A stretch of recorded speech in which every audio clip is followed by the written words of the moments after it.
The motion before us, the replication crisis, is the cure. At this table, 3 minds, 3 methods. The empiricist, who builds arguments from the ground up, testing each claim against what can actually be measured, verified, repeated. The geographer, who thinks in space and particulars, who asks not what the theory predicts, but what actually happened in named places to specific people. The essayist, who watches patterns of behavior at scale and asks what they reveal about how we actually form beliefs, not how we imagine we do. The replication crisis began as disaster. Entire research programs collapsed. Career-defining findings evaporated. The machinery that certified knowledge as knowledge was found to certify folklore instead. Social psychology's most famous effects, priming, ego depletion, facial feedback, failed when tested rigorously. Behavioral economics, which promised to redesign choice architecture for millions, was built partially on sand. And yet, the response has been pre-registration, open data, adversarial collaboration, multi-lab replication as the price of publication. The very institutions that produced the crisis are being rebuilt from the incentives up by people who lived through the failure. The question is whether exposure was also inoculation, whether a field that has seen its own unreliability can now be trusted more than one that hasn't, or whether the lesson is grimmer, that most of what we called social science was and remains organized storytelling, and the crisis simply taught us to tell more careful stories. The empiricist will open. The crisis is not the cure. The crisis is the diagnosis. And we have not yet established that the patient survived. What we have observed between 2011 and 2015, the open science collaboration attempted to replicate 100 studies from 3 top psychology journals. Fewer than half produced statistically significant results in the same direction as the original. Effect sizes, when measurable, were on average 66% of the original magnitude. That is not noise. That is systematic overestimation, preserved by publication bias and amplified by citation networks that reward surprising findings over true ones. What we are assuming, that pre-registration and open data constitute epistemological reform rather than methodological theater. The assumption requires evidence we do not yet possess.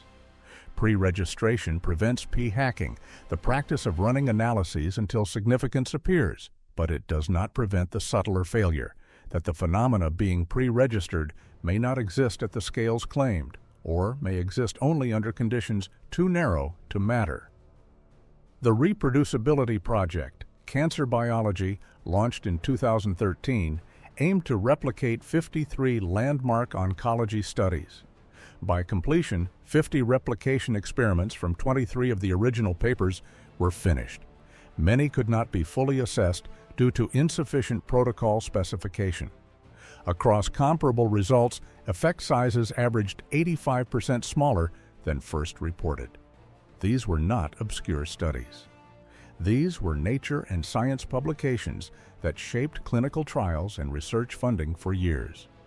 The test case, John Ioannidis, showed in 2005 that of 49 highly cited medical research findings, 32% were contradicted by subsequent studies. Another 16% found effects significantly weaker than claimed. The median time to refutation was not decades, it was 5 years. The structural problem is one of settlement lag. A geological survey analogy clarifies it.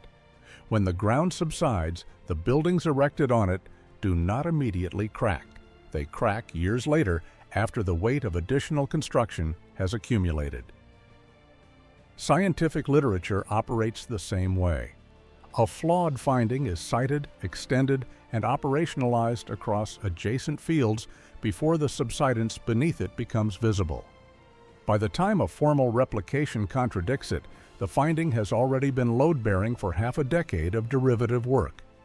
The question is not whether the reforms are sincere. They are. The question is whether they address the mechanism that produced the failure in the first place. That's science funding, career advancement, and journal publication all selected for novelty and statistical significance rather than reliability and replicability. Those incentives have been modified, but not eliminated. They still reward the same thing, just with better documentation. If the crisis were the cure, we would expect fields that experienced it earliest to now show higher replication rates than fields yet untested. We do not observe that. What we observe is heightened methodological anxiety without corresponding epistemological confidence. That is not health, that is convalescence. And the prognosis remains uncertain. The empiricist is correct that the institutional incentives for novelty remain. He diagnoses the illness within the laboratory, within the journal, within the funding council, but the deaths occur elsewhere. This is not fundamentally a crisis of epistemology. It is a crisis of geography. The problem is one of portability. It is the same error a civil engineer makes when assuming a bridge design stress-tested in the stable granite bedrock of Scandinavia will perform identically when sunk into the alluvial clays of the Ganges Delta, where the ground itself moves with the season. The theory travels, the context does not. And for decades, the social sciences operated as if context were mere noise, not the signal itself. We saw this writ large in development economics. After the year 2000, there was a great fashion for micro-interventions, for the clever nudge that would change the trajectory of a village. Many were based on the very behavioral theories that have since evaporated upon re-examination. These were not abstract academic debates. These were programs deployed with millions of dollars of aid funding, shaping the material reality of specific lives. Consider a market trader. Let us call her Amara. She works from a stall in the Agbogbloshie district of Accra, in Ghana. In 2010, an international health organization arrives with a savings program built on a peer-reviewed insight about commitment devices and future discounting. Amara is enrolled in a locked savings scheme, her contributions collected weekly, the accumulated sum to be released only for school fees at the end of the year. The theory is elegant. It assumes the main barrier is a predictable universal flaw in human decision-making. But the theory did not account for the geography of Amara's life. It did not account for the fact that her youngest child would contract typhoid in July, requiring immediate payment to the only clinic within traveling distance. It did not account for the specific social fabric of her neighborhood, where refusing to lend to a relative in crisis carries consequences no economist had modeled. So Amara defaults on the scheme, as the geography of her life demands. She loses the accumulated savings and penalties, a decision optimized for a world without shocks, a world that does not exist in Agbogbloshie, has extracted money from a woman it was designed to help. The replication crisis is the sound of 1,000 stories like Amara's arriving, belatedly, in the university common room. The cure is not open data mandates filed in advance of studies that were never going to travel in the first place. The cure is the empty clinic waiting room, the defaulted scheme, the unanswerable, unforgiving feedback from a particular place that disciplines a universal theory. What the empiricist's diagnosis misses is the patient. The shared assumption is that the replication crisis is fundamentally a problem of knowledge production whose resolution still requires some version of authoritative expertise, whether reformed from within laboratories or disciplined by external consequences. Both positions treat the public as downstream recipients waiting for corrected findings to arrive. What they leave unexamined is whether that public has already stopped waiting. Millions have shifted their consumption of psychological claims away from academic sources toward direct, unmediated personal testing. Sales of popular psychology books built on priming and willpower research have fallen sharply since 2015, while downloads of self-tracking applications that let users run their own single-subject experiments have risen into the hundreds of millions. Platforms that aggregate user-generated data on sleep, mood, and productivity now dwarf the reach of any peer-reviewed journal in the same domains. These users do not cite replication rates. They simply stop renewing subscriptions when an intervention fails to move their own metrics. The pattern is not skepticism toward science in general, but a revealed preference for evidence whose validity can be checked without institutional mediation. That preference bypasses the entire question of whether the original studies were sound. It treats the laboratory as optional rather than authoritative, and the data shows the choice is already widespread. We do not observe that.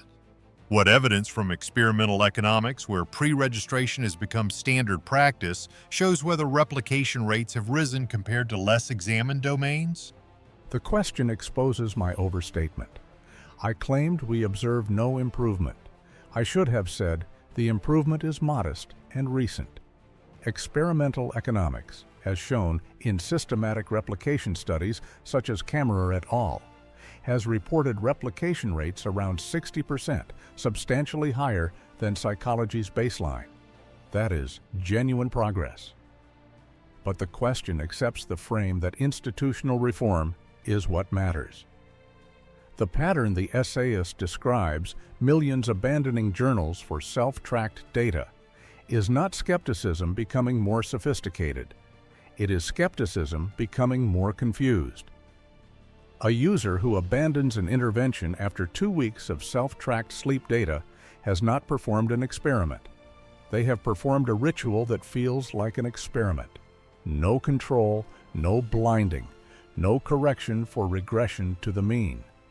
The apparatus looks empirical while being entirely subject to confirmation bias. The question you should be asking: if personal experimentation were genuinely disciplining knowledge claims, where are the systematic findings that have emerged from it?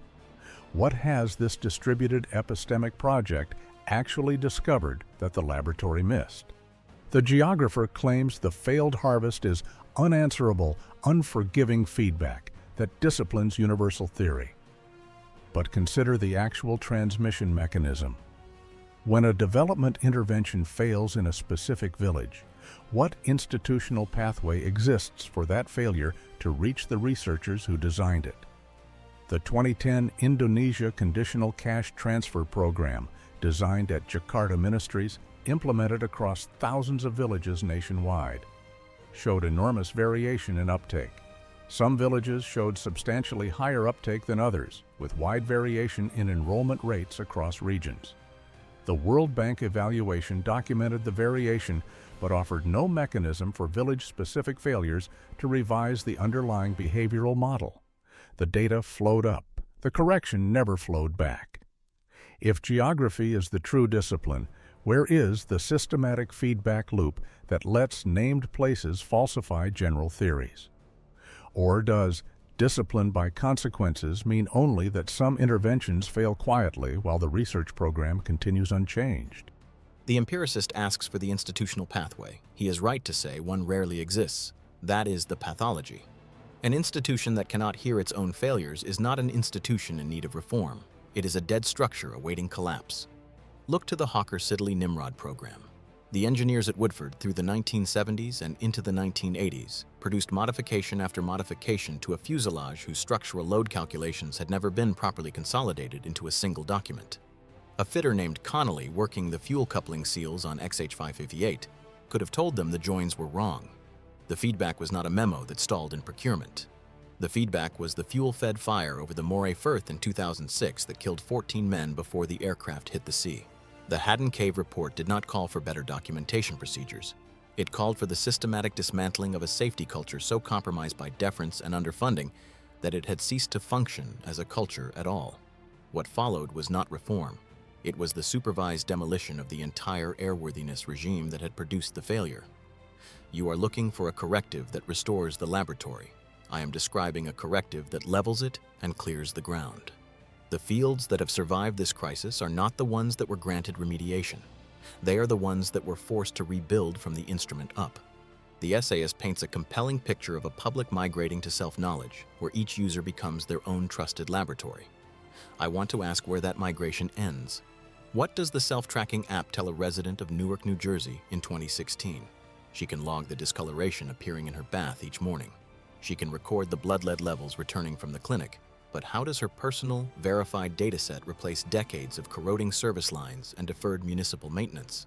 When the crisis is not in a theory, but in the pipes beneath your feet, does this cure not simply leave the individual perfectly informed of their own powerlessness? The question correctly isolates where measurement meets material limits that data cannot dissolve. Self-tracked records of failing pipes will not replace them.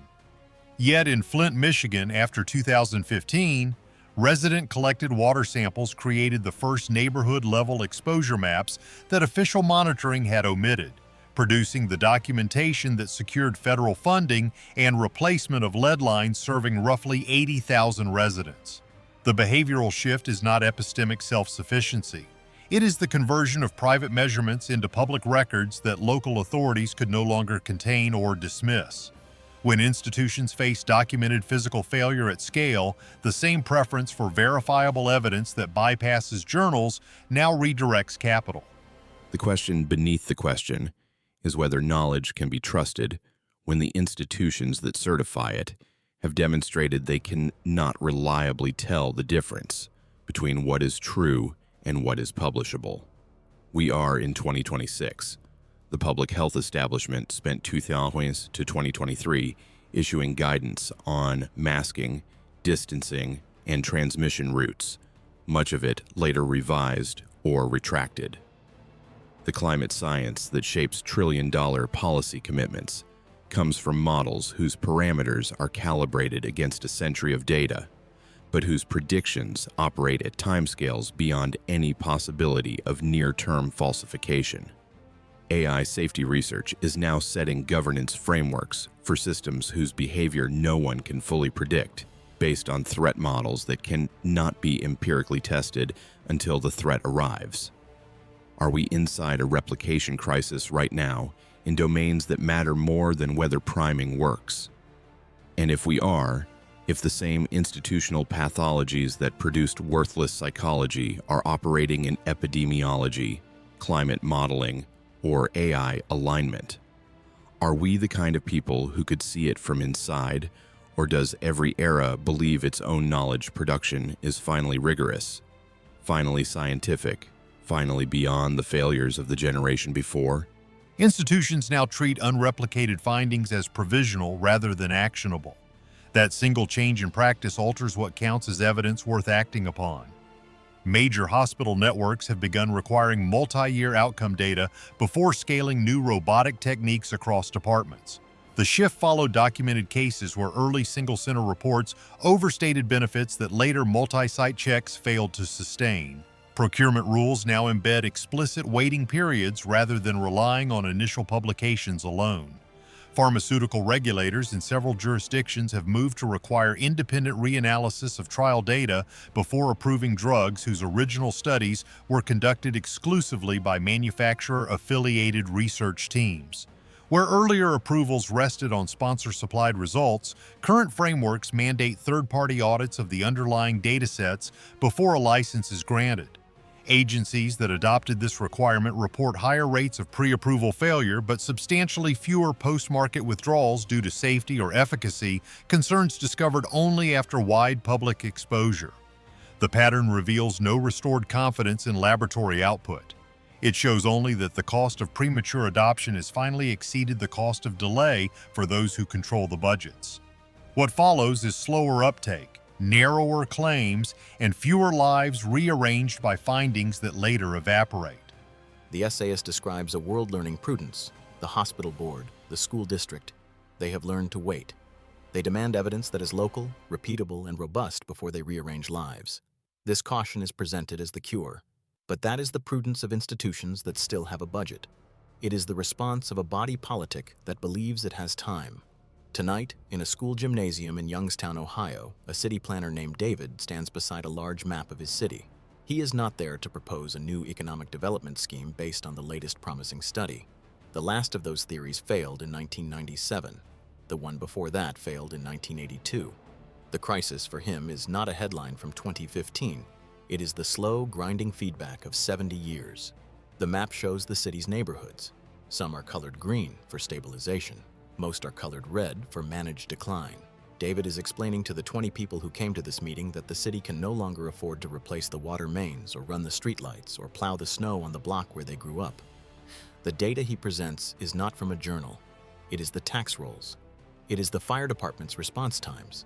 The cure the essayist speaks of, this new, slower, more careful science, will not arrive in time for the people in this room. They are the downstream consequence of all the confident, unreplicated certainties of the 20th century. For them, The cure is not a more rigorous methodology. The cure is a bulldozer. David's hand does not reach for a pen to sign a contract. It reaches for the red marker to trace the line, street by street, where the city ends. The mechanism that produces unreliable findings is the same mechanism that produces reliable ones.